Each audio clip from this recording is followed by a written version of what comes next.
మాత్రము బ్రతకడు గాని దేవుని నోట నుండి వచ్చే మాటల వల్ల మానవుడు బ్రతుకుతాడు. కాబట్టి దేవుని మాటల్ని చాలా జాగ్రత్తగా మనం ఆలోచిస్తాం. ఈరోజు దేవుని వాక్యంలో యెషయా గ్రంథం 26వ అధ్యాయంలో 3వ వచనాన్ని 4వ వచనాన్ని చూద్దామండి. యెషయా గ్రంథంలో యెషయా రాసినటువంటి ఆ చక్కటి పుస్తకం 26వ అధ్యాయం 3వ వచనాన్ని 4వ వచనాన్ని దేవుడు ఈ రోజు నాతో మాట్లాడుతున్నాడు. ఈ రోజు నన్ను ఆయన దర్శిస్తున్నాడు. దేవుడు ఈ రోజు నాతోనే మాట్లాడుతున్నాడు అనుకుని మనం ఇక్కడ ఉందాం. ఈరోజు తప్పకుండా మనందరితో ప్రభు మాట్లాడతారు. 26వ అధ్యాయంలో 3వ వచనాన్ని 4వ వచనాన్ని చూద్దాం. ఎవరి మనస్సు నీ మీద ఆనుకొనునో వారిని నీవు పూర్ణ శాంతి గలవానిగా కాపాడును. ఏలయనగా అతడు నీ యందు విశ్వాసం ఉంచి ఉన్నాడు. యెహోవాయే నిత్యాశ్రయ దుర్గము, యుగ యుగములు యెహోవాను నమ్ముకొనుడి. ఎంత చక్కటి మాటలు యెషయా భక్తుడు 26వ అధ్యాయంలో 3వ వచనాన్ని 4వ వచనాన్ని చదువు. ఇక్కడ ఏమని రాసిందంటే, ఎవరి మనస్సు అంటే ఏ మనిషి యొక్క మనస్సు దేవుని మీద ఆనుకొని ఉంటుందో ఆ మనిషిని దేవుడు పూర్ణ శాంతి గలవానిగా కాపాడుతాడు. దేవుని స్తోత్రం అనేది ఇక్కడ పూర్ణ శాంతి అనే మాట, అక్కడ మాట మనం చూసినట్లయితే కనుక పర్ఫెక్ట్ పీస్ అని రాశారు. పర్ఫెక్ట్ పీస్ అంటే ఖచ్చితమైనటువంటి సరి అయినటువంటి శాంతి, సరి అయిన సమాధానం. అట్లా ఎవరి మనస్సు అయితే మన మనస్సులు దేవుడి మీద ఆనుకున్నట్లయితే వాళ్ళని పర్ఫెక్ట్ పీస్ కలిగిన వాడిగా, పూర్ణమైన శాంతి కలిగిన వాడిగా దేవుడు కాపాడుతాడు. ఎవరి మనస్సు అయితే దేవుని మీద ఆనుకొనదో వాళ్ళకి పూర్ణమైన శాంతి కలుగదు అని ఈ మాటలకి అర్థం. రెండో మాట, యెహోవాయే నిత్యాశ్రయ దుర్గము, యుగ యుగములు యెహోవాను నమ్ముకోండి.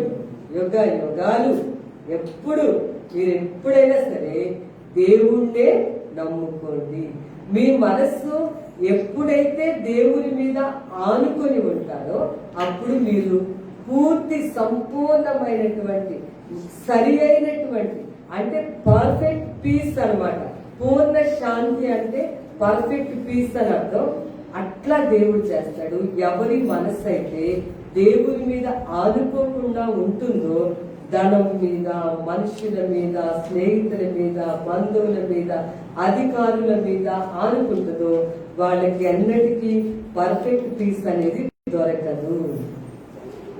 ఈ మాటలకి అర్థం అది. ఆయన మీద ఆనుకుంటే పూర్ణ శాంతి కలుగుతుంది. కాబట్టి మీ మనస్సుని పూర్తిగా దేవుని మీద ఆనుకొని ఉంచుకోండి. ఎందుకంటే యుగ యుగాలు యెహోవానే నమ్మండి. అతడి యందు విశ్వాసం ఉంచాం కాబట్టి ఆయనే మనకు నిత్యము ఆశ్రయ దుర్గముగా ఉంటాడు అని యెషయా అనేటువంటి ఒక గొప్ప ప్రవక్త, బైబిల్లో పెద్ద ప్రవక్తలు అని చెప్తా ఉంటారు. వాళ్ళలో యెషయా ఆయన ఒక అతను. ఈరోజు సందేశం చాలా ప్రాముఖ్యం. చాలా సార్లు మానవ జీవితంలో మన మనస్సు అసలు కుదురుగా ఉండండి ఏంటి అంటే మనసే. ఇది శరీరం ఇక్కడ ఉంటుంది కానీ మనసు చాలా చోట్లకి వెళ్ళి తిరిగి వస్తా ఉంటుంది. చాలా స్థలాల్లో తిరుగుతుంది, చాలా ప్లేసులకు వెళ్ళి తిరుగుతూ ఉంటుంది మనసు. ఈరోజు వర్తమానం ఏంటంటే, ఎవరు దేవుని మీద వాళ్ళ మనసు పెట్టుకున్నారు, ఎవరు వాళ్ళ మనస్సుని దేవుని మీద పెట్టుకోకపోవటం చేత నష్టపోయారు. బైబిల్లో నుంచే, ఎవరో మనుషుల గురించి నాకు తెలియదండి, బైబిల్లో నుంచి ఎవరి మనస్సు దేవుని మీద పెట్టుకుంటే బాగుపడ్డారు, ఎవరి మనస్సు దేవుని మీద పెట్టుకోకపోతే పాడైపోయారో మీకు ఈరోజు నేను బైబిల్లో నుంచి చూపిస్తాను. రాజులు 2వ గ్రంథంలో ఒక ఆయన నేను మీకు చూపిస్తాను. 7వ అధ్యాయంలో ఎవరి మనస్సు దేవుని మీద ఆనుకోదో వాళ్ళు తప్పనిసరిగా పూర్ణ శాంతిని పొందుకోలేరు. ఇక్కడ ఒక వ్యక్తిని నేను మీకు చూపిస్తాను. ఆయన దేవుని మీద ఆనుకోని వ్యక్తి. ఇక్కడ రాజులు 2వ గ్రంథం 7వ అధ్యాయం 1-2 వచనాలు చదువుతున్నానండి. అప్పుడు ఎలీషా రాజుతో ఇట్లనెను, యెహోవా మాట ఆలకించుము. యెహోవా సెలవిచ్చినదేమనగా, రేపు ఈ వేళకు షోమ్రోను ద్వారమందు రూపాయి 1ంటికి 1 మానిక సన్నని పిండియు, రూపాయి 1ంటికి 2 మానికల యవలును అమ్మబడును. అందుకు ఎవరి చేతి మీద రాజు ఆనుకొని ఉండెనో ఆ అధిపతి, యెహోవా ఆకాశమందు కిటికీలు తెరిచినను అలాగు జరుగునా అని దైవజనునికి ప్రత్యుత్తరమీయగా, అతడు నీవు కన్నులారా దానిని చూచెదవు గాని దానిని తినకుందు అని అతనితో చెప్పాడు. ఒకసారి షోమ్రోను పట్టణం అంటే బైబిల్లో షోమ్రోను అని అన్న, సమరయ అన్న ఒకటే. ఇశ్రాయేలు దేశానికి ముఖ్య పట్టణము షోమ్రోను పట్టణం. ఇజ్రాయేల్ దేశానికి ముఖ్య పట్టణం షోమ్రోను పట్టణం. ఈ దీనికే సమరయ్య అనే పేరు ఉంది. ఈ పట్టణంలో భయంకరమైన కరువు వచ్చిందండి. ఒకసారి ఎలాంటి కరువు వచ్చిందంటే చాలా జాగ్రత్తగా చూడండి, బైబిల్లోనే రాసి ఉంటుంది. ఎందుకు కరువు వచ్చిందంటే, సిరియా అనే దేశానికి చెందిన రాజు గారు షోమ్రోను పట్టణాన్ని అంతటినీ కూడా ముట్టడి వేశాడు అనమాట. అంటే ఆ పట్టణంలో ఉన్న వాళ్ళు బయటికి వెళ్ళకూడదు, బయట ఉన్నవి ఆహార పదార్థాలు కానీ మనుషులు కానీ లోపలికి వెళ్ళకూడదు. అంత బలంగా కట్టేశాడు అనమాట. ఎవ్వరు షోమ్రోన్ మీన్స్ సమరయ అంటే ఇజ్రాయేల్ దేశం క్యాపిటల్ సిటీ, ముఖ్యమైనటువంటి పట్టణం అన్నమాట. ఆ పట్టణంలో మరి ఈ బెన్హదదు అనేటువంటి సిరియా దేశపు రాజు గారు వచ్చి చాలా ఎవ్వరు బయటికి వెళ్లకుండా, బయట ఉన్న వాళ్ళు లోపలికి వెళ్లకుండా గట్టిగా ముట్టడి వేస్తే భయంకరమైన కరువు వచ్చింది. షోమ్రోన్ పట్టణంలో ఏమొచ్చిందండి, కరువులో ఎంత కరువు వచ్చిందంటే, ఉదాహరణకి బైబిల్లో రాశారు, గాడిద తల తిందాము, కొన్ని గాడిద తలైనా కొనుక్కుందామంటే 80 రూపాయలంట గాడిద తల. ఇంకా అరపావు, పావులో సగం పావురపు రెట్ట ఎంత విలువ చేసింది అంటే 5 రూపాయలంట. అంటే జంతువులని తిందాములే, జంతువుల ఆహారం తీసుకుందామని అనుకుని ఆలోచించారు ప్రజలు. ఎంత కరువు వచ్చిందో చూడండి. గాడిద తల ఎంత రేటు వచ్చింది, 80 రూపాయలు పడుతుందట. పావురము రెట్ట వేస్తుంది కదండి, అది అరపావు, పావులో సగము 5 రూపాయలు కాస్ట్. ఇప్పుడు మన బయట కూడా రేట్లు భయంకరంగా ఒక్కొక్కటి పెరిగిపోతాము. మేము యాపిల్స్ తీసుకొచ్చాం, ఒక్క యాపిల్ 40 రూపాయలు.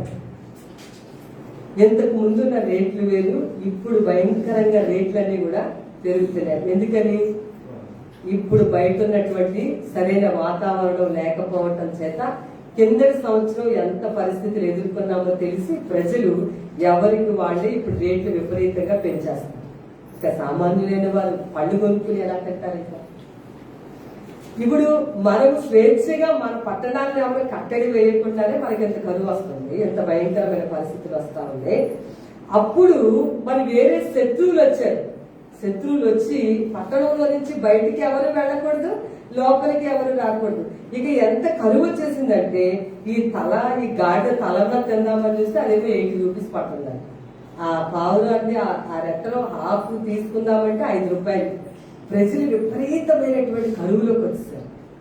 కరువు తినటానికి లేదు. రాజుగారు కూడా చాలా, ఇంకా రాజుకు కూడా భయంకరమైన కరువు వచ్చేస్తే ఒక స్త్రీ గట్టిగా అరుస్తా ఉంది, రాజా మరి మాకు తినడానికి ఆహారం లేదు, మీరు ఎలాగైనా సరే మనకు ఆహారం పెట్టండి అంటే రాజు అంటున్నాడు, నేను ద్రాక్ష గానుగులో నుంచి అయినా కళ్ళంలో నుండి అయినా ఏదైనా ఆహార పదార్థం తీసుకొచ్చి మీకు పెట్టడానికి నా వల్ల కూడా అవదు.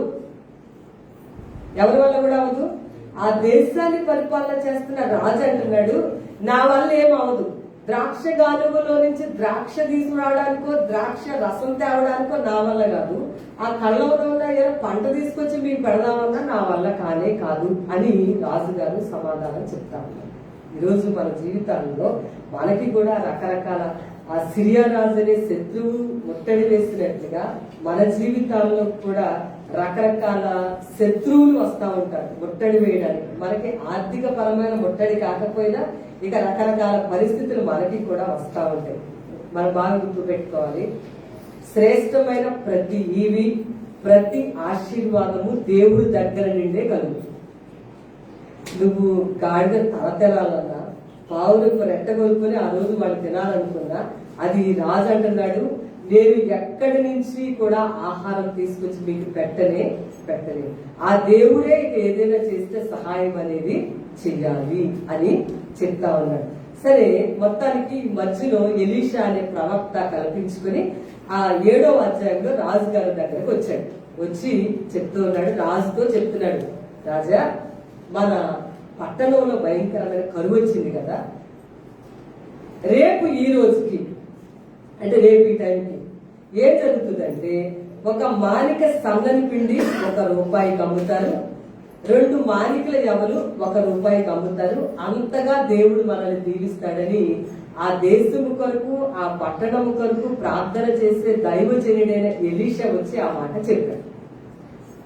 ఎంత మాట చెప్పాడంటే, అందుకే ప్రవక్తలు ఉండటం, సేవకులు ఉండటం, ప్రార్థించేవారు ఉండటం ఎంతో ఆ పట్టణానికి, ఆ దేశానికి ఆశీర్వాదం. దేవుని స్తోత్రం, హల్లెలూయా. అలా ప్రార్థించేవారు ఉండటం, ఎలీషా లాంటి గొప్ప దైవజనుడు ఆ రోజు ఉన్నాడు. ఆయన వచ్చి రాజుతో చెప్తున్నాడు, రాజా, దేవుడు మీకు చెప్తున్న వార్త ఏంటంటే, మీరు ఏమి దిగులు పడకండి, మళ్ళా ఈ రోజు ఈ టైంకి కరెక్ట్ గా ఎంత సమృద్ధి వచ్చేస్తుందంటే, మనం గాడిద తలలు తినక్కర్లేదు, పావురపు రెట్టలు కొనుక్కు తినాల్సిన అవసరం లేదు. మరలా ఇదే టైంకి, నెక్స్ట్ డే ఇదే టైంకి ఒక మానిక తెలుసు కదండి, ఇంత ఉంటాయి, మరకం అనేది పెద్దగా ఉంటుంది. ఆ మానిక ₹1 వస్తుంది పిండి. ఇంకా ఎవరేమో 2 మానికలు ₹1 వచ్చేస్తాయి మనకు అనేసి అంటే, చూడండి, ఇప్పుడు ఈ మాట నేను మీకు చెప్పాలనుకున్నా. 2వ వచనం, అందుకు ఎవరి చేతి మీద రాజు ఆనుకొని ఉండెనో ఆ అధిపతి యెహోవా ఆకాశమందు కిటికీలు తెరచినను అలాగు జరుగునా అని దైవజనునికి ప్రత్యుత్తరము ఇచ్చాడు. ఎవరి చేతి మీద రాజు ఆనుకొనేనో. ఈరోజు వాక్యం ఏంటి? ఎవరి మనస్సు దేవుని మీద ఆనుకొని ఉంటుందో దేవుడు వాడిని పూర్ణ శాంతి గలవానిగా కాపాడతాడు. అయితే ఈ రాజు దేవుణ్ణి ఆశ్రయించిన వాడు కాదు, ఈ రాజు దేవుని మీద ఆనుకున్నవాడు కాదు, ఈ రాజు దేవుడి మీద ఆధారపడిన రాజు కాదు. ఎవరి మీద ఆధారపడ్డాడంటే, ఇతను వాళ్ళ అధికారి ఒక అతను ఉన్నాడు, దేనికైనా ప్రతిసారి అతని మీద ఆనుకుంటాడు. ఇతను బైబిల్ క్లియర్ గా రాసింది, ఎవరి చేతి మీద రాజు ఆనుకొని ఉండెనో. రాజుగారి మనస్సు, ఇజ్రాయెల్ దేశపు రాజు యొక్క మనస్సు దేవుడి మీద ఆనుకుని లేదండి. ఎవరి మీద ఆనుకుని ఉందంటే, ఒక అధికారి మీద ఆనుకున్నాడు అతను. అతను ఎప్పుడు ఆనుకోవటం అంటే మీ తల తీసుకెళ్లి వాళ్ళ తల మీద పెట్టడం అని కాదండి. ఏది వచ్చినా వాళ్ళ దగ్గరికే వెళ్తాడు అనమాట ఈ రాజు. ఏది వచ్చినా ఆ కెప్టెన్ దగ్గరికే వెళ్తాడు. ఏ కష్టం వచ్చినా ఏం చేయాలని ఆ కెప్టెన్ ని అడుగుతాడు. ఏ కష్టం వచ్చినా ఏం చేయాలని కెప్టెన్ ని అడుగుతాడు. అతని మీదే ఇతను మనసంతా అనుకుని కష్టం వస్తే ఇప్పుడు ఏం చేయాలంటాడు. ఆ రాజు ఎలాంటి ఆ అధిపతి ఎలాంటి అధిపతి అంటే, ఏ మాత్రము విశ్వాసం లేని అధిపతి. అతని మీద ఈ రాజుగారు మనసు పెట్టి ఏది వచ్చినా రాజుగారిని సలహాడుగా ఉంటాడన్నమాట. అప్పుడు అన్నాడు అధిపతి, ఎవరి మీద రాజు ఆనుకొని ఉంటాడో ఆ కెప్టెన్, ఆ అధిపతి అంటున్నాడు, యెహోవా ఆకాశం తెరిచి కిటికీలు తెరిచినా సరే ఇలాంటి కార్యం మాత్రం జరగదు. ఏం జరగదంట? మానిక సన్నని పిండి దొరకదు, మనకి 2 మానికలు ఎవరి పిండిలు దొరకవు, మనకి ఏమి దొరకదు అని చెప్పి మాట్లాడుతున్నాడు అధిపతి. ఇలాంటి వాళ్ళ మీద రాజుగారు మనసు పెట్టుకొని ఉన్నాడు అన్నమాట. జాగ్రత్తగా ఆ రాజుగారి దగ్గర సలహా ఇవ్వడానికి ఎలాంటి వాళ్ళు ఉండాలంటే, దేవుడికి అసాధ్యమైనది ఏమీ లేదు రాజా, దేవుడికి ఏదైనా సాధ్యమే, దేవుడు ఏదైనా సాధ్యపరుస్తాడు. ఆ గాడిద తలలు మనకు కొనక్కర్లేదు, తినక్కర్లేదు, ఆ పావురాల రెట్టలు మనం తినక్కర్లా, దేవుడు మన సమృద్ధి అయిన ఆహారం ఇస్తాడనే లాంటి వ్యక్తిని పెట్టుకోవాలి రాజుగారు. దేవునికి స్తోత్రం, హల్లెలూయా. ఎలాంటి వ్యక్తిని పెట్టాలి? ఏం పర్వాలేదండి, మనమే భయపడాల్సిన అవసరం లేదు. దేవుడు మనకి సమృద్ధి అయిన ఆహారం ఇస్తాడు. పోనీ వీళ్ళ ఆహారం లేదా, రేపు ఇస్తాడండి దేవుడు. మన మనసు దేవుడి మీద పెట్టుకున్నాం కదా, ఆయన తప్పనిసరిగా మనకు సమృద్ధి అయిన ఆహారం ఇస్తాడు లాంటి విశ్వాసపు మాటలు చెప్పే వ్యక్తి మీద ఆనుకోవాలి కానీ రాజుగారు అలాంటి వ్యక్తిని సలహా కోసం అడగాలి కానీ, అలాంటి వ్యక్తి మీద మనసు పెట్టుకోవాలి కానీ, ఎవరి మీద మనసు పెట్టాడంటే ఒక అవిశ్వాసి అయిన ఒక అధికారి మీద తన మనసు అంతా కూడా పెట్టుకున్నాడు. బైబిల్లో సామెత గ్రంథంలో మంచి మాట రాస్తుంది. 25వ అధ్యాయం 5వ వచనం చూడండి. సామెత గ్రంథం 25:5. అక్కడ మనకి కూడా ఎలాంటి సలహా ఇచ్చే వాళ్ళు ఉంటారు. మన మనస్సును దేవుడి మీద కాకుండా ఎవరి మీద మనం పెడతాం. 25:5లో రాజు ఎదుట నుండి దుష్టులను తొలగించినడలా అతని సింహాసనము నీతి వల్ల స్థిరపరచబడును. దుష్టులను ఏం చేయాలంటే రాజుగారి దగ్గర నుంచి బయటికి పంపిస్తే సింహాసనం అప్పుడు స్థిరంగా ఉంటుంది. కానీ ఈ రాజుగారు ఎవరి మీద ఆనుకుని ఉన్నాడు అని అంటే ఇదిగో ఇలా మాట్లాడుతాడు అనమాట. యెహోవా గనక ఆకాశంలో కిటికీలు తెరిచినప్పటికీ కూడా మనకి అలాంటి ఆహారం దొరకదు. ఎలీషాని అక్కడే ఎలీషా చెప్తున్నాడు. అలా ఎలీషా నిలబడి ఉన్నాడా? రాజుగారు ఇక్కడ నిలబడి ఉన్నాడా? అధిపతి పక్క నిలబడి ఉన్నాడా? ఎలీషా వచ్చి రాజుగారితో చెప్తాడు, రాజా మీరేం భయపడాల్సిన అవసరం లేదు, మళ్ళీ ఈ టైంకి మనకు సమృద్ధి అయిన ఆహారం దొరుకుతుంది, మళ్ళీ సమృద్ధి అయిన భోజనం దొరుకుతుందండి, మీరేం మన దేశస్తుల గురించి బాధపడకండి అని చెప్తుంటే ఈ రాజు ఎవరి మీద ఆనుకున్నాడో, అతని మనస్సు ఎప్పుడు ఎవరి మీద పెడతాడో అతను మాత్రం ఏమన్నాడంటే ఆకాశం మంది యెహోవా కిటికీలు చేసినా సరే మనకు అసలు అలాంటి ఆహారం దొరకదు అని అంటే ఎలీషా ఎంత మాట్లాడాడు చూసారా? నువ్వు కళ్ళారా చూస్తావు గాని నువ్వు అసలు దాన్ని అనుభవించనే పొమ్మన్నాడు. అతనికి రాజు దగ్గర నిలబడి ఇలాంటి అధిపతిని రాజు ఉంచుకున్నాడు. నువ్వు ఇంకా అవతలకి అయిపోయింది, ఇంకా చాప్టర్. ఎలీషా మాట్లాడేదంటే అవుట్. రాజు దగ్గర ఉన్న అధిపతి పరిస్థితి అవుట్ అనమాట, క్లోజ్ ఇంకా ఆ చాప్టర్ తో. అంటున్నాడు కిటికీలు తెలిసిన అలా జరిగింది ఇలా జరిగింది అంటే ఎలీషా ఊరుకోలేదు. ఎలీషా అన్నాడు, నువ్వు నేను చెప్పింది జరగడానికి కళ్ళారా చూస్తావు కానీ నువ్వు నువ్వు తినవు అని చెప్పాడు. నిజానికి మళ్ళా నెక్స్ట్ డే అదే టైంకి కంప్లీట్ గా సమృద్ధి అయిన ఆహారం వచ్చింది.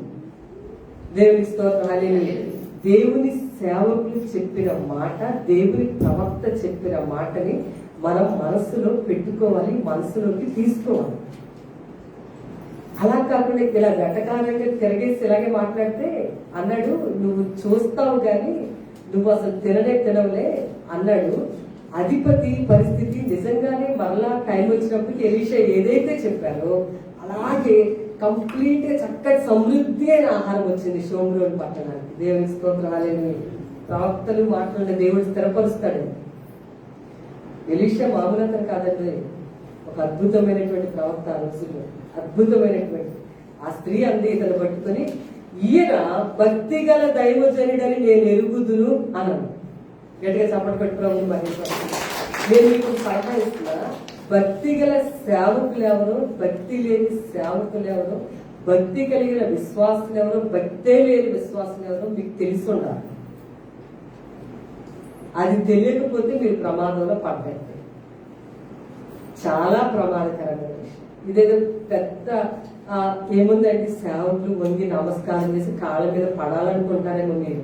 భక్తి గల దైవం అసలు ఎంత బాగా ఆయన ఎప్పుడు ఆయనని చూసి అంటుంది, వాళ్ళ ఆయనతో చెప్తుంది అనమాట ఈ స్త్రీ. శూన్యం మీద అంటుంది, ఎలీషా ఎలాంటి దైవజనుడంట, భక్తి కలిగిన దేవుని సేవకుడని నేను ఎరుగుదును. ఈరోజు విశ్వాసులకి భక్తి గల దేవుని సేవకులు ఎవరో, భక్తి లేని వారెవరో తెలుసుకోగలిగి ఉండాలి. ఎలీషా చెప్పిన మాట జరిగిపోయింది, ఆయన మాట జరగకుండా ఉండదండి. అంతే. మళ్ళీ నెక్స్ట్ డేకి సమృద్ధి అయిన ఆహారం వచ్చింది. అప్పుడు రాజుగారు అన్నారు, ఆ కెప్టెన్ ఎప్పుడు దగ్గర ఉంచుకుంటాడు కదా, వెళ్ళి ఆ ద్వారం దగ్గర కాపలా ఉండు, చూడు ప్రజలందరూ బాగా కొట్టుకొని రష్ అయిపోయింది అనమాట. ఒక్కోసారి బాగా రష్ అవుతుంది కదండి, అప్పటిదాకా భోజనం ఆహారాలు లేవేమో, విపరీతంగా ఆహారం వచ్చేసింది. దేవుడు చెప్పినట్టుగా వచ్చేటప్పటికి అప్పుడు రాజు పో అవతల ఆ ద్వారం దగ్గర నిలబడు, బాగా రష్ అయిపోతుంది సిటీ అనేటప్పటికి రాజు ద్వారం దగ్గర గేటు దగ్గర నిలబడేటప్పటికి వచ్చే వాళ్ళు అందరూ ఏం చేస్తారు, ఇతను తొక్కి కాళ్ళ కింద పడేసి చంపేస్తారు కదా, అతను చనిపోయాడు. ఉద్దేశపూర్వకంగా ఆ రష్ అయిపోయింది. అధ్యాయం చివరిలో 20వ వచనం, జనులు ద్వారమందు అతని త్రక్కగా అతడు మరణమాయను కనుక ఆ మాట ప్రకారం అతనికి సంభవించింది. ఎలీషా ఏం చెప్పాడు, కళ్ళారా చూస్తావు నువ్వు, కానీ నువ్వు తినవు. ఎందుకంటే నువ్వు మాట్లాడిన అవిశ్వాసపు మాట, నీ నోట్లో నుంచి ఎప్పుడు వచ్చిన మంచి మాట నీ నోట్లో నుంచి రాదు. నువ్వు మాట్లాడావంటే అవిశ్వాసంతోనే నీ నోరు తెరుస్తావు. నువ్వు పైగా రాజుగారి దగ్గర నిలబడ్డావు. రాజు మనసు అంతా నీ మీద పెట్టుకున్నాడు. ఏదొచ్చినా సలహాకి నీ దగ్గరకు వస్తాడు. ఇక నువ్వు ఏం చెప్పడం మొదలు పెడతావంటే నువ్వు ప్రతిదీ అవిశ్వాసంతో కూడిన మాటలే చెప్తా ఉంటావు. నువ్వు చూస్తావు కళ్ళార భోజన ఆహార పదార్థాలన్నీ నీకు సిటీలో ఉండటం చూస్తావు, కానీ పొరపాటు కూడా నువ్వు అనుభవించు అన్నాడు. ఆ రష్ కి తొక్కిసలాట అయిపోయింది. చూడండి, ఇప్పుడు వ్యాక్సిన్ కి ఎలాగో తొక్కిసలాట అవుతుందో, వ్యాక్సినేషన్ వేయించుకోవడానికి తొక్కిసలాట అవుతున్నట్టుగా ఆ ద్వారం దగ్గర ఆ క్యాప్టెన్ ని ఆ రాజుగారు కాపలా పెట్టేటప్పటికి ప్రజలు బాగా ఆహార పదార్థాల కోసం అటు ఇటు తిరిగేటప్పటికి భయంకరమైన రష్లో వాళ్ళ కాళ్ళ కింద పడి అతను చనిపోయాడు. ఎలీషా సెలవించిన ప్రకారము ఆ విధంగా జరిగింది. చూడండి, ఎవరి మనస్సు ఈరోజు నువ్వు ఎవరి మీద నీ మనస్సు ఆనుకుని ఉంది? ఎందుకు మనం పూర్ణ శాంతిగా ఉండలేకపోతున్నాము?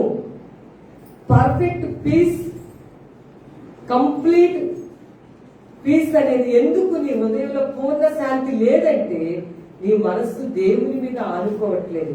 చాలా సార్లు మనస్సుని వేరు వాళ్ళ మీద ఆనుకుంటా ఉంటది అనమాట.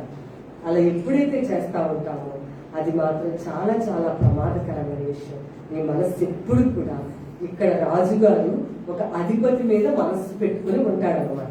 ఏ కష్టం వచ్చినా అతని దగ్గరికి వెళ్తాడు, ఏ సలహా కావాలన్నా అతని దగ్గరికి వెళ్తాడు, ఏం చెప్పాలన్నా అధిపతి చెప్పాలి, ఏది చేయాలన్నా అధిపతి చేయాలి, అన్ని అతనే, దేవుడు కాదు. అతనికి దేవుడు అధిపతి, ఆ దేశపు అధిపతి రాజుగారికి దేవుడు. ఈరోజు మనం కూడా గుర్తు పెట్టుకోవాలి, ప్రతి విషయం నీకు పూర్ణమైన ఎందుకు ఈ రాజుకి ఇంత పరిస్థితి వచ్చింది దేశంలో, అతను నమ్ముకున్నటువంటి ఆ అధికారికి ఎందుకు ఇలాంటి దౌర్భాగ్య పరిస్థితి అతను చనిపోయాడనంటే ఒక దైవజనుడు చెప్పిన మాటను నిర్లక్ష్యంగా తీసుకోవడం, అవిశ్వాసపు మాటలు నోట్లో నుంచి రావడం.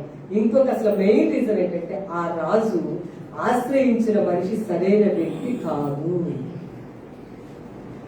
ఈరోజు మనము ఎవరి సలహా కోసం వెళ్తాము, ఎవరిని సంప్రదించడం కోసం వెళ్తాము, ఎవరిని ఆశ్రయిస్తాము. రెహబాముని కొంతమంది వచ్చి సలహా అడిగారు, మీ నాన్నగారు ఉన్నప్పుడు మేము అందరం చాలా బాగున్నామండి, ఇప్పుడు మమ్మల్ని కొంచెం బాగా చూడండి అని అంటే, రెహబాము సొలొమోను కొడుకు ఎలాంటి పని చేశాడంటే పెద్దవాళ్ళు పిలిచాడు. వాళ్ళందరూ వచ్చి అన్నారు, మీ నాన్న చాలా మంచివాడు బాబు, నువ్వు వచ్చిన వాళ్ళు ప్రేమగా మాట్లాడితే, ఎంత బాగా రాశారు తెలుసా బైబిల్లో, నువ్వు నీ దగ్గరికి ఎవరైతే సహాయం కోసం వచ్చారో వాళ్ళతో ప్రేమగా మాట్లాడితే వాళ్ళ జీవిత కాలం అంతా నీకు సేవ చేసి పెడతారని సలహా ఇచ్చారు. ఎలా మాట్లాడితే ప్రేమగా మాట్లాడి. సరే, ఆ సలహా నచ్చలేదండి. కొంతమందికి మంచిగా చెప్పే సలహాలు నచ్చవండి. దానివల్ల ఎవరి నిర్ణయము వాళ్ళ భవిష్యత్తును నడిపించును. సరే, ఇంకా రెహబాం ఏం చేశాడంటే తనకులాంటి ఎవరస్తులు కొంతమంది ఉంటే వాళ్ళందరూ పిలిచాడు, మీ అందరూ ఇలా రండి అని అంటే ఆ మొత్తం అందరూ వచ్చి ఆ చెప్పండి ఏం కావాలని అంటే ఏమి లేదు, కొంతమంది వచ్చారు, వాళ్ళు ఏమంటారంటే మీ నాన్నగారు ఉన్నప్పుడు మమ్మల్ని చాలా మంచిగా చూశాడు, మీరు కూడా మంచిగా చూడండి అని అంటే మీరు అలా చెప్పారు. వాళ్ళకి మీ నాన్నగారు ఉన్నప్పటికంటే గట్టి పనిష్మెంట్ ఇవ్వు, ఇంకా గట్టిగా బెత్తాలతో కొట్టాలని చెప్పు అని సలహా ఇచ్చారు. రెహబాము రాజ్యము ఎంత దారుణం అంటే బ్రతికుండగానే 2 ముక్కలయ్యారన్నమాట ఇజ్రాయెల్ దేశం. అతను బ్రతికుండగానే అతని కళలు చూస్తుండగానే అతని యొక్క జీవిత కాలంలోనే సొలొమోను తర్వాత తన కొడుకు పరిపాలన చేస్తే సలహా ఇచ్చింది ఎవరు?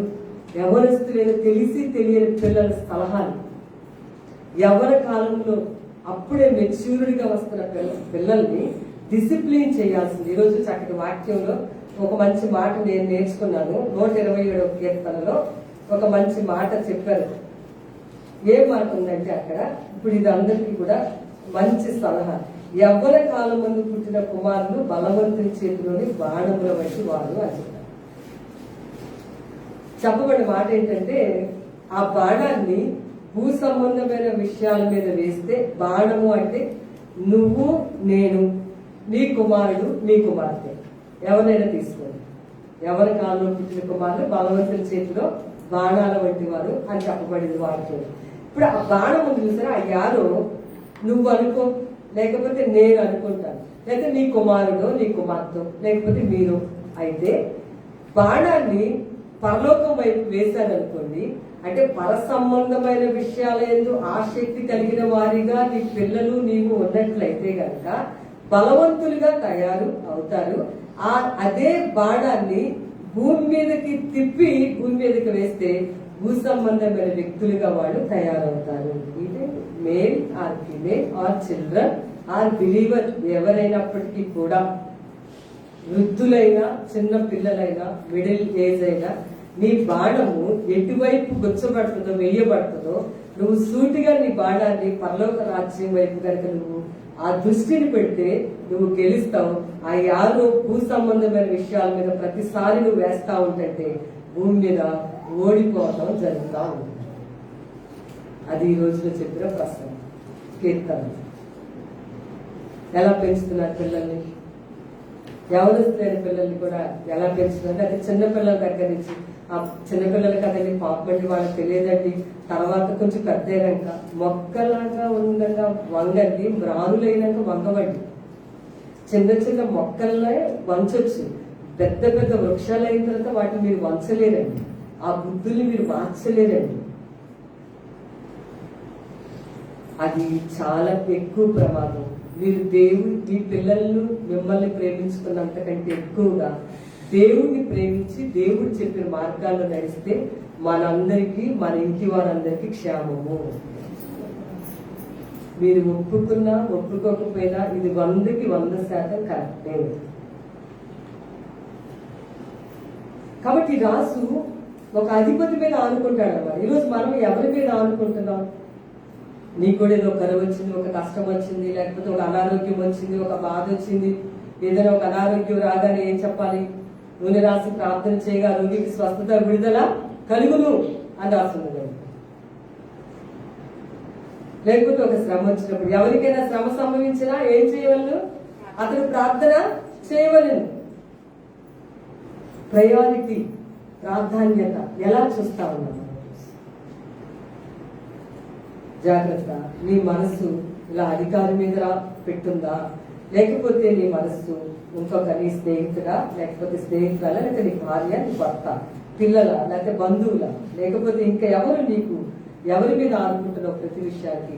కానీ కాదు, అలా నష్టపోయాడు ఆ రాజు దగ్గర ఉన్న అధికారి. మరొక వ్యక్తిని చూపిస్తే సమూయేలు రాసిన 2వ గ్రంథంలో ఈ సౌలు అనేటువంటి వ్యక్తి గురించి ఇప్పుడు మనం చూస్తాం. సౌలు ఎవరి మీద తన మనస్సు ఉంది, ఎవరి మీద ఇతడు ఆనుకున్నాడు? రాజేమో అధిపతి మీద ఆనుకున్నాడు, నష్టాన్ని చూశాడు. సౌలు తన యొక్క వింటిని ఆనుకున్నాడు. సమూయేలు రాసిన 2వ గ్రంథం 1వ అధ్యాయము 6వ వచనము. గిల్బోవా పర్వతములకు నేను అకస్మాత్తుగా వచ్చినప్పుడు సౌలు తన ఈట మీద ఆనుకొని ఉండెను. చెప్పండి, సౌలు దేని మీద ఆనుకున్నాడట? వీటి మీద ఆనుకుంటాడు. సౌలు ఆ ఇజ్రాయేల్ దేశానికి రాజుగా అయ్యే ముందు ఏమన్నాడంటే, మా గోత్రము చాలా చిన్న గోత్రం కదా అండి, మేము చాలా చిన్నోళ్ళం, మేమంతా మాదేముందండి, మాదేమీ లేదండి అని చెప్పాడు సమూయేలుతో. ఆ నేను రాజు ఏంటండి, నేను రాజు అయ్యాల్సిన వాడిని కాదండి. చాలా సార్లు మన యొక్క జీవితాల్లో మనం ఎక్కడైతే ఆ తగ్గింపు ఉంటుందో దేవుడు అలాంటి వాళ్ళ జీవితాల్లో ఉన్నారు అనే విషయాన్ని గుర్తు చేసుకోవాలి. ఒక చక్కటి సామెత ఉంది కదా, నీరు పళ్ళ పెరుగు నిజము దేవుడెరుగు. నీళ్లు ఎప్పుడు కూడా పల్లానికే ప్రవహిస్తాయి. నీళ్ళు ఎప్పుడు ఎత్తు ప్రవహిస్తాయి అంటే ఎప్పుడైనా చూసారా? నీరు పరిశుద్ధాత్మ దేవుడు లేదా దేవుని ఆత్మ ఎప్పుడు కూడా పల్లములకు, అంటే ఆ తగ్గింపు హృదయం ఉన్న వాళ్ళ వైపుకి దేవుడు అక్కడ ఉంటారు అని ఈ మాటల భావం. ఈ సౌలు ప్రారంభంలో కూడా తన హృదయం లోపల ఇలాగే ఉన్నాడు. మేము ఎంతండి, మేము చాలా తక్కువ అండి, మేము అట్లా అండి ఇట్లా అండి, మేము అంతటి వాళ్ళకి కాదండి, రాజు ఇశ్రాయేలు దేశానికి రాజు అయ్యేంతటి వాళ్ళకి కాదని చెప్పాడు. ఇప్పుడు ఇప్పుడు ఎవరు నమ్ముతున్నాడని బైబిల్లో రాస్తుంది. 1వ అధ్యాయం 7వ వచనం, సౌలు తన ఈట మీద ఆనుకొని ఉండెను, అతడు రథములను రౌతులను తనను వెనువెంట తగులుచుండుట చూచి వెనుక తిరిగి నన్ను కనుగొని పిలిచెను. అందుకు చిత్తము నా ఏలివాడ అని నేను అంటిని, నీవెవడవని అతడు నన్ను అడగగా నేను అమాలేకీయుడని చెప్పితిని. ఎంత ఘోరమైన విషయం. ఇజ్రాయేల్ దేశపు రాజు ఫిలిష్తీయులతో యుద్ధం జరుగుతూ ఉంటే యుద్ధంలో ఎవరి మీద ఆనుకోవాలి, ఎవరిని ఆశ్రయించాలి అని అంటే అతను తన సైన్యం మీద ఆధారపడ్డాడు, తన బలం మీద ఆధారపడ్డాడు. అట్లా దీన మనసు కలిగిన వ్యక్తి చివరిగా ఎలా అయ్యాడంటే అందరిలో నేను గొప్పగా కనిపించాలి అనేది వచ్చింది. మళ్ళీ ఇంకా ఏమొచ్చిందంటే ప్రార్థన చేయడు. అతను ప్రార్థన చేయడం ఎప్పుడో మానేసేసాడు. అలాంటి దిగజారుతనంలోకి వచ్చేసాడు. మళ్ళీ ఏమంటాడంటే అందరి ముందు నన్ను తక్కువగా చూడకండి, నేను కొంచెం గొప్పగా చెప్పండి నా గురించి అంటాడు సమూయేలుతో. అది అయిపోయింది. తర్వాత ఇంకా ఎప్పుడు ఇక అసూయ అని ఒక దెయ్యం ఒక అతనిలోకి వెళ్ళింది అనమాట.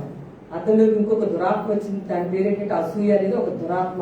ఏది బాగున్నా అది తనకి ఇష్టం ఉండదు. అది దావీదు విషయంలో అతను అక్కడ అసూయ అనే దెయ్యంతో బాధపడతా వచ్చాడు. ఆ తర్వాత ఈ దురాత్మలు ఉన్న చోటికి కర్ణపిశాచాల దగ్గరికి వెళ్ళొద్దని చెప్పాడు ఒకప్పుడు. ఇప్పుడేమో అక్కడికి వెళ్ళాడు అనమాట, కర్ణపిశాచాల దగ్గరికి. ఇలా దిగజారుతనం లైఫ్ అంతా కూడా ఒక్కసారి దిగజారులండి, కొంచెం కొంచెం దిగజారుతా ఉంటారు. క్రైస్తవ విశ్వాసులు కూడా ఆత్మీయ జీవితంలో ఒక్కసారి దిగజారరు. ఒకరోజు ఎలా దిగజారుతారు చెప్పంటారా? ఒక ప్రార్థన మానేస్తారు, తర్వాత ఇంట్లో ప్రార్థన చేసుకోవడం మానేస్తారు, ఆ తర్వాత టీవీని చూడడం మొదలు పెడతారు, అంటే సెల్ ఫోన్ దగ్గరికి వెళ్తారు, తర్వాత ఇంకా ఫోన్లు మాట్లాడుతూ ఉంటారు, ఆ తర్వాత ప్రార్థనలు మానేస్తారు. మెల్లిగా ఎప్పుడన్నా ఆదివారం వీలైతే వద్దానికి ప్రయత్నం చేస్తూ ఉంటారు. అన్ని తెలిసిన వాళ్ళు కూడా ఇలాంటివి చేస్తూ ఉంటారు. తెలియని వాళ్ళ సంగతి అలా ఉంటుంది. ఒక్కసారి దిగజారు క్రైస్తవ జీవితం, ఇలాగే దిగజారిపోతా ఉంటారు. పాస్టర్ గారు నిన్ననే ఒక ఎపిసోడ్ చూస్తా ఉంటే పాస్టర్ గారు చెప్తున్నారు అనమాట. సండే స్కూల్ ఈరోజు నేనే తీసుకున్నాను. సండే స్కూల్ పిల్లలకు చెప్పిన వాక్యం ఒకటి మాట చెప్తారు. ఒక యవనస్తురాలు ఒక అమ్మాయి గురించి చెప్తూ చాలాసార్లు సువార్త చెప్తారు. చాలాసార్లు మంచి మాట చెప్తా ఉన్నప్పుడు అది మనం చాలా లోకుగా తీసుకుంటాం, కానీ అవి చాలా జాగ్రత్తగా మనం తీసుకోవాలి. ఆ విషయాన్ని గుర్తుపెట్టుకోండి. అమ్మ మారుమనసు పొందు, యేసు ప్రభువుని నమ్ముకో, అమ్మ నీ జీవితం బాగుంటుందంటే, లేదంటే పాస్టర్ గారు నేను అలాగే ఉంటాను, నాకు ఈ జీవితం బాగుంది. ఆ అమ్మాయి జీవించేటువంటి వ్యభిచారపు జీవితమే తనకు బాగుందని చెప్పింది అర్థం. సరే ఇలా చెప్తూ వచ్చారు పాస్టర్ గారు. మొత్తానికి ఆ అమ్మాయి ఆ ఉద్యోగం మానేసి ఎక్కడికో వెళ్ళిపోయింది.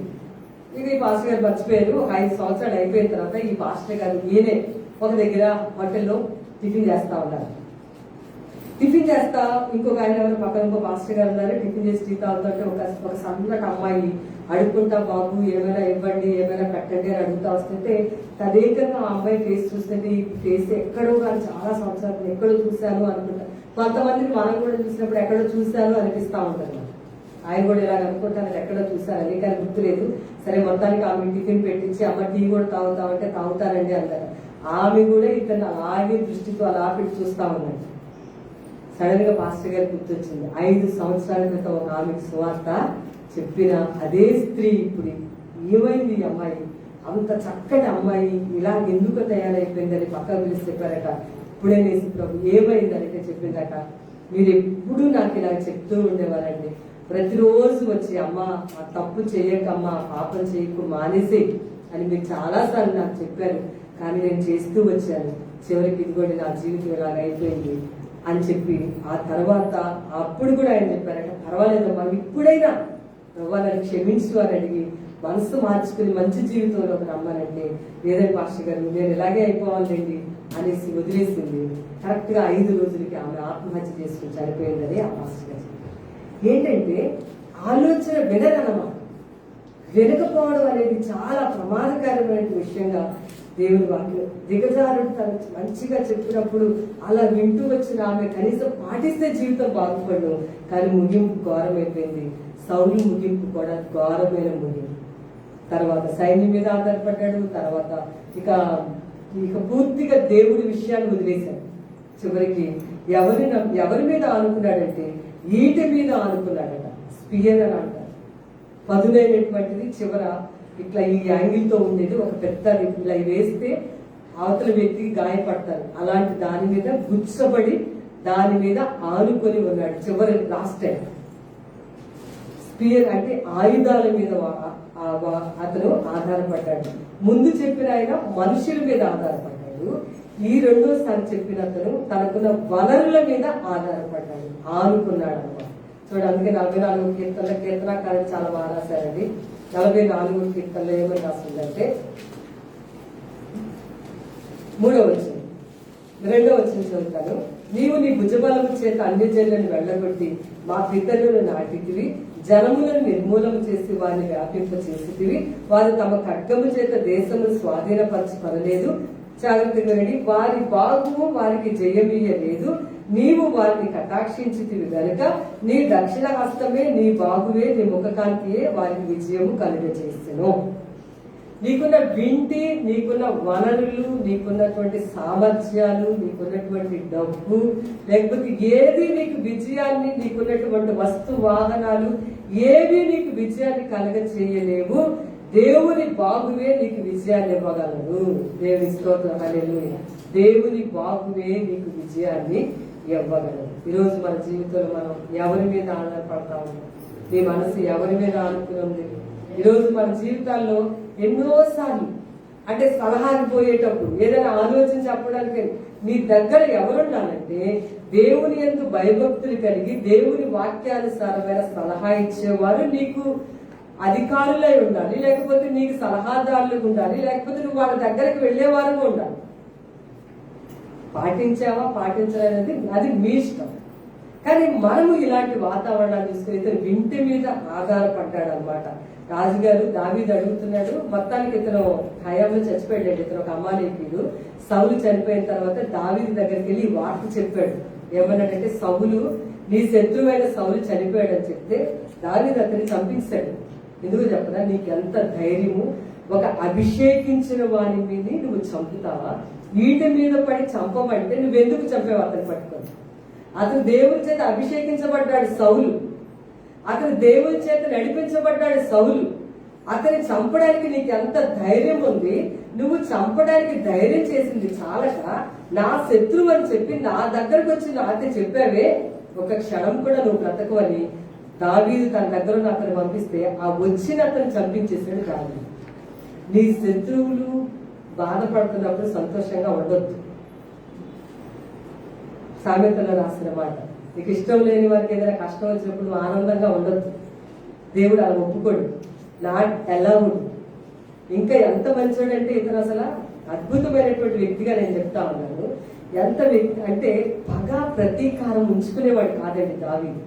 దావీదు ఎప్పుడు కూడా తన జీవితంలో ఇశ్రాయేల్ దేశపు రాజుగా సింహాసనం మీద వచ్చిన తర్వాత ఎప్పుడు ఒకటి అనుకునేవాడు, నా జీవితంలో నాకు ఎవరు మేలు చేశారు, నాకు ఎవరు సహాయం చేశారు, ఎవరు నన్ను కనికరించారు, ఇవన్నీ కూడా గుర్తు చేసుకుని వాళ్ళందరికీ మేలు చేశాడు. యెహోవాను అభిషేకించిన వారిని నువ్వు ఎందుకు చంపావు? నీకు ఎంత ధైర్యం? ఎప్పుడు దేవుని చేత అభిషేకించబడిన వారిని అవ్వని నువ్వు నోరెత్తి మాట్లాడుకోవడం. కిటికీలు నువ్వున్న ఇల్లు సాక్ష్యం చెప్తాయి.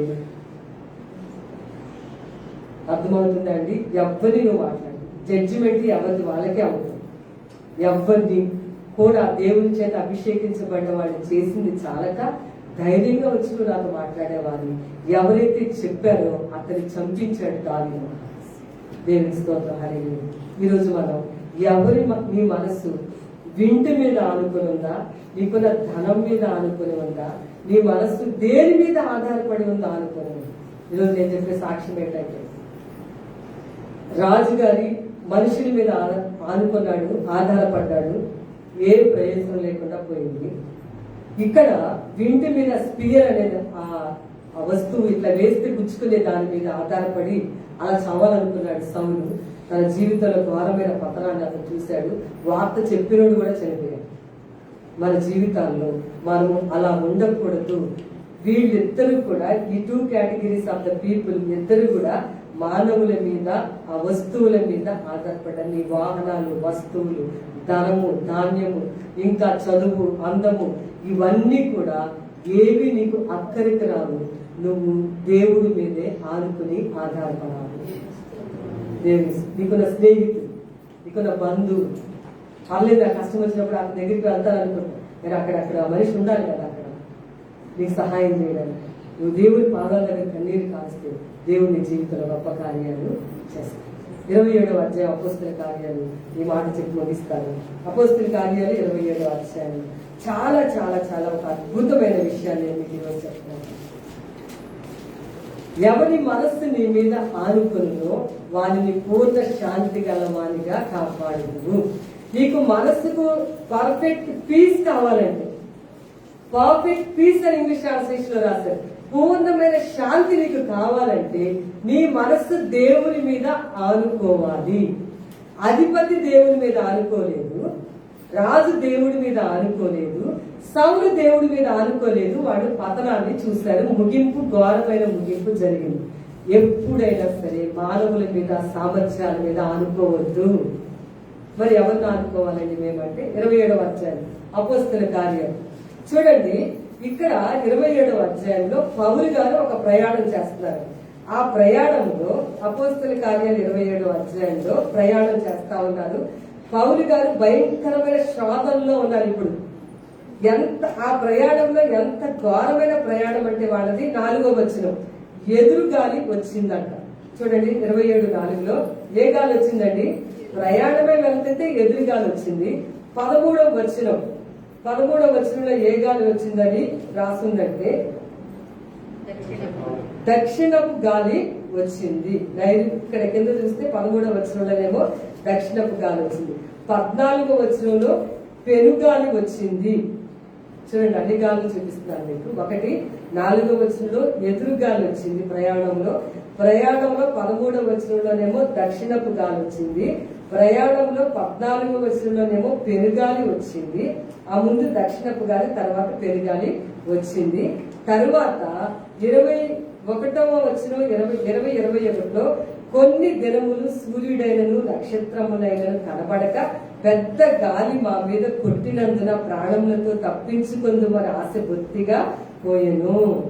ఎంత ఘోరమైనటువంటి ఇక్కడ 18వ వచనంలో పెద్ద గాలి వచ్చింది.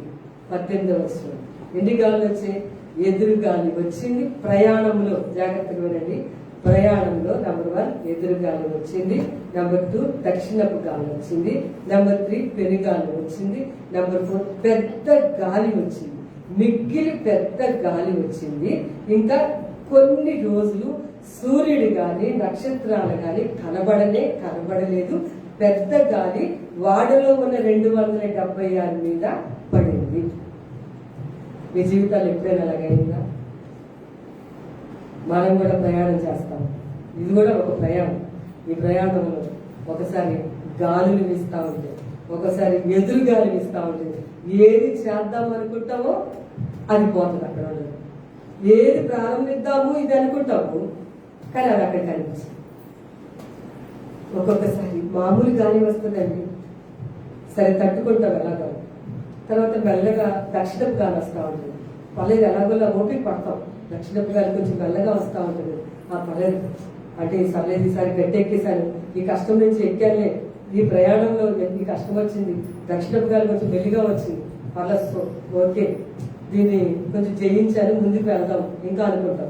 ఈసారి ఎలాంటి గాలి వచ్చిందంటే పెనుగాలి వస్తుంది. విశాఖపట్నంలో ఉన్న వాళ్ళకి హుద్హుద్ తుఫాన్ అంటే బాగా తెలుసు. నేను ఇప్పుడు గాలి గురించి కాదండి, జీవితం ప్రయాణంలో వచ్చే కష్టాల గురించి చెప్తా ఉన్నాను. నేను ఇప్పుడు గాలి గురించి మాట్లాడతాను అనుకుంటాను. హుద్హుద్ తుఫాన్ లాంటి గాలి వస్తే మొత్తం రేకుల షెడ్ ఎగిరిపోవడం వల్ల మన శ్రావేస్తుంది. సో పెనుగాలులు నీకు మేలు చేస్తాయన్నమాట. ఆ పెనుగాలి నిన్ను దేవుడి దగ్గరికి, దేవుడి సింహాసనం దగ్గరికి నడిపించడానికి వచ్చిన గాలులు. ఓకే, పెనుగాలి వచ్చింది, చాలా కష్టం మీకు. అది దాన్ని తట్టుకోవడం మీకు కష్టం ఉంది. 77 వచ్చిన పెద్ద తుఫానికి కొన్ని వేల లక్షల మంది చనిపోయారు. ఆ తర్వాత హుద్హుద్ తుఫాన్ వచ్చింది విశాఖపట్నంలో, చాలా మంది ఆస్తి నష్టమైన, చనిపోయిన వాళ్ళు తక్కువైనా. అదొక పెద్ద గాలి. ఇంకా మిక్కిలి పెద్ద గాలి కూడా వస్తుంది జీవితంలో, అంత కష్టం కూడా వస్తుంది. భయంకరమైనటువంటి క్యాన్సర్ వచ్చింది. అది ఎంత పెద్ద గాలో పెద్ద తుఫానో చెప్పలేదు. ఓకే, చిన్న చిన్న వాటిని తట్టుకుని గట్టెక్కుతున్నాం, వస్తున్నాం, నడుస్తున్నాం. కానీ ఒక్కొక్కసారి పెనుగాలులు కూడా రావచ్చు. ఒకసారి పెద్ద గాలి వస్తుంది. ఒకసారి ఎలా ఉంటుందో తెలుసా? ఇక నీ కళ్ళకి సూర్యుడు కనిపించడు, నక్షత్రాలు కనిపించడం అంటే అర్థం ఏంటో తెలుసా? అందరూ కనిపిస్తూ ఉంటారు కళ్ళకి. మనకి కానీ నీ జీవితంలో నీకు అంత చీకటే. ఏది చేద్దామన్నా ఉంటుంది, ఏది వైపు వెళ్దామన్నా వ్యాపారంలో నష్టం వస్తుంది, పనుల్లో నష్టం వస్తుంది, ఇటు ప్రక్క చూస్తే ఒంట్లో బాగోదు, ఆర్థికపరమైనటువంటి సమస్యలు, ఈ పెనుగాలి అనేది మిక్కిలి పెద్ద గాలి. ఎవరి వైపుకి వెళ్దామన్నా ఎవరి నుంచి నీకు సహాయం అందరే అందదు. జీవితంలో ఎప్పుడైనా సరే ప్రతి మానవుడికి ఎంత చెట్టుకి అంత గాలులు వీస్తానే ఉంటాయని బాగా గుర్తుపెట్టుకుని, ఈ పెనుగాలి, గాలి, దక్షిణపు గాలి, మిక్కిలి పెద్ద గాలులు నిన్ను దేవుని సింహాసనం మీదకి కొట్టుకొని తీసుకుని వస్తేనే కదా ఆశీర్వాదం.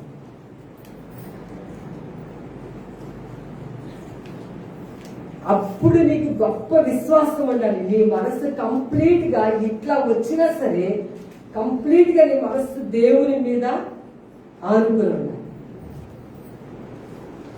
అప్పుడు పౌలు గారు ఎంత విశ్వాసంతో అన్నారంటే 27వ కీర్తనలో 27వ అధ్యాయం అపోస్తల కార్యాల్లో ఎంత మంచి మాట మాట్లాడండి. ఇప్పుడు మనం ఈ మాట చెప్పాలి. 23లో నేను ఎవరి వాడనో ఎవరిని సేవించుతున్నానో ఆ దేవుని దూత గడిచిన రాత్రి నా యొద్ద నిలిచి, పౌలా భయపడకము, నీవు కైసరు ఎదుట నిలవలసి ఉంది అని చెప్పాడు. 25లో కాబట్టి అయ్యేలాగా ధైర్యం తెచ్చుకోండి, నేను నాతో దూత చెప్పిన ప్రకారం జరుగునని నేను దేవుని నమ్ముచున్నాను. దేవుని స్తోత్రాలు.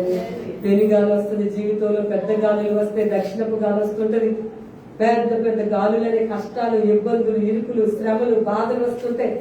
కొంతమంది చెప్తారు, కొంతమంది చెప్పుకోలేరు, కొన్ని చెప్పొచ్చు, కొన్ని చెప్పుకోలేని ఘోరమైన పరిస్థితులు ప్రతి మానవుని జీవితంలో కూడా ఉన్నాయి. అయితే నువ్వు చెప్పాలి, నీ మనసు ఎవరి మీద ఆనుకోవాలని బైబిల్ ఈరోజు మనం నేర్చుకుంటున్నాం.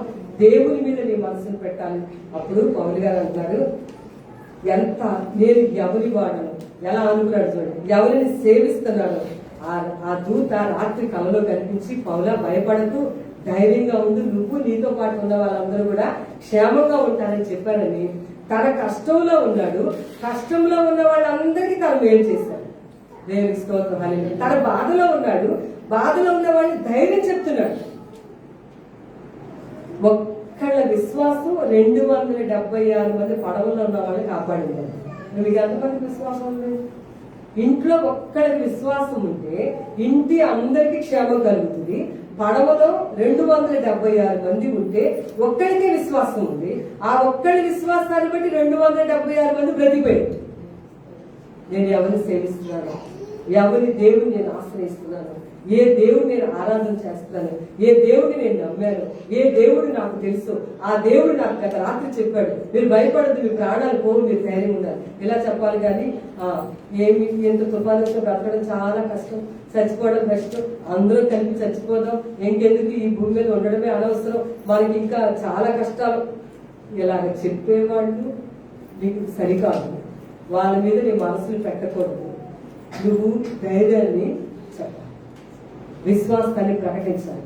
ఎవరి మనస్సు నీ మీద ఆనుకుంటుందో దేవుడు వాక్యంలో యెషయా గ్రంథంలో రాసి చూడండి. చివరిగా ఆ వాక్యం చదివిస్తారు. ఇన్ని కష్టాలు వచ్చినా, ఇన్ని బాధలు వచ్చినా ఎంత బాగా చెప్పారంటే పౌలు గారు, నేను ఎవరిని సేవిస్తున్నాను, ఏ దేవుడిని నేను ఆరాధన చేస్తున్నాను, ఆ దేవుడు నాకు చెప్పాడు, మీరు ధైర్యంగా ఉండండి, మన ప్రాణాలు పోవు, మనందరూ సజీవులుగానే ఉంటాం, క్షేమంగా ఉంటానని చెప్పాడు. అలా జరిగింది. దేవునికి స్తోత్రం. హల్లెలూయా. 276 మంది ప్రాణాలు కూడా పోయి. మన వాళ్ళు ఏం చేస్తుంటారంటే బతుకున్న వాడి ప్రాణాలు కూడా తీసేస్తూ ఉంటారు.